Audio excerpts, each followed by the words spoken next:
Hey everyone, if you're a leader who's trying to get things done and actually ship great work, then you're in the right place. Today, we are unpacking a really powerful, and let's be honest, a pretty counterintuitive framework for getting stuff done.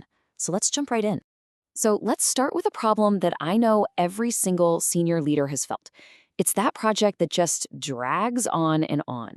It's kind of stuck in this creative limbo, what we call the ready when it's ready trap. And, it sounds really nice, but in reality, it can be absolutely deadly. I mean, you've heard this a million times, right? It's usually said with this kind of misplaced pride, like it's some noble defensive quality of the artistic process against the harsh, cold reality of a business timeline. But let's be real. That phrase, it isn't a defensive quality at all. It is, and I'm not exaggerating here, a recipe for total failure.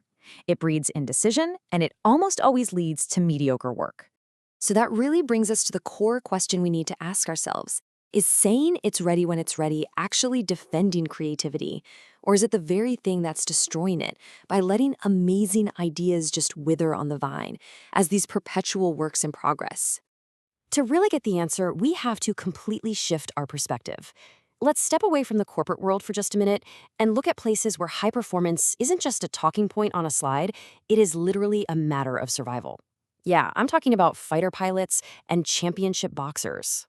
Just look at the difference here. On the left side, without a deadline, what do you get? Endless tinkering, right? Total analysis paralysis.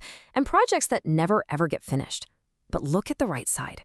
When you have a hard deadline, like a mission launch or the bell ringing for round one, you get something totally different. You get radical focus, you get decisive action, and most importantly, you get a finished product. For elite performers, like the fighter pilot Cesar Rodriguez, the deadline is everything. It's the central organizing principle. And this right here is the core of the framework, the power of the deadline. The big idea is that a hard, immovable deadline, it's not a bad thing. It's not a constraint. It's a strategic tool. It's a weapon that leaders can use to actually manufacture focus, to kill indecision, and to push your team to a level of performance they probably didn't even know they were capable of. So how does this actually work? What's going on in our brains? Well, first, it forces focus. All of those non-essential nice-to-haves just get stripped away immediately. Second, it completely eliminates indecision. There's just no time to second guess. You have to commit and go. And third, it creates a genuine performance state. That do or die pressure, it unlocks a whole new gear. It's the difference between a casual rehearsal and opening night on Broadway. And really, it all boils down to this one powerful mindset. You're gonna go fight with what you've got. That's it. There's no more time to prep, no more time to debate, no more time to wish you had a different tool. The moment is here. You have to act with what you have, right now. That's the power of a real deadline.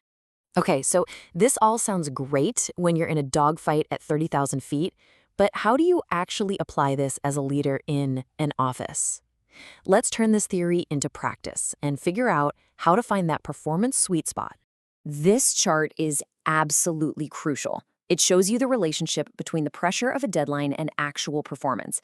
See, with no deadline, performance is low. Teams just get lost in what the source material calls polishing the cannonball. But if the deadline is way too tight, you just get panic and burnout.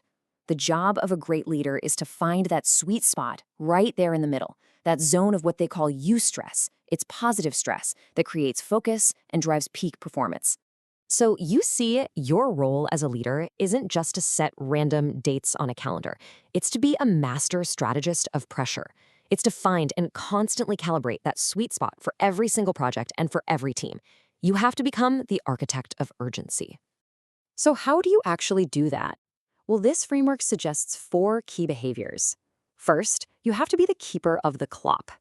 Protect the deadline like it's sacred. Do not let it slip. Second, you have to manufacture fight night. Create these regular, high-stakes events like demos that force a sense of urgency. Third, shorten the cycle. Move away from those long, drawn-out projects and into short, intense sprints.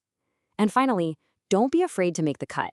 Be willing to make those hard choices to protect the core mission. This quote from Cesar Rodriguez just brings it all home. The schedule's posted, you're flying. Now you've got to do it. That's the culture. It's a culture of non-negotiable deadlines that forces everyone into action. All right, so we've talked about the problem, we've walked through the framework, and we've talked about how to implement it. Now, for the most important part, what can you actually do about this first thing on Monday morning? Let's make this real. Here is your action item for this week. I want you to pick one, just one, internal project that's been lingering. Got it? Okay, now set a ridiculously short deadline for it. I'm talking about something that feels almost impossible. Now listen, the goal here isn't necessarily to hit that impossible deadline. This is a strategic move. The point is to use that intense pressure as a clarifying agent. You want to force the team to cut through all the noise and find that vital 20% of the work that is going to deliver 80% of the value. Think of it as an exercise in radical, brutal prioritization. So I'm going to leave you with this question to take back to your team. Forget about due dates. What is your real fight night?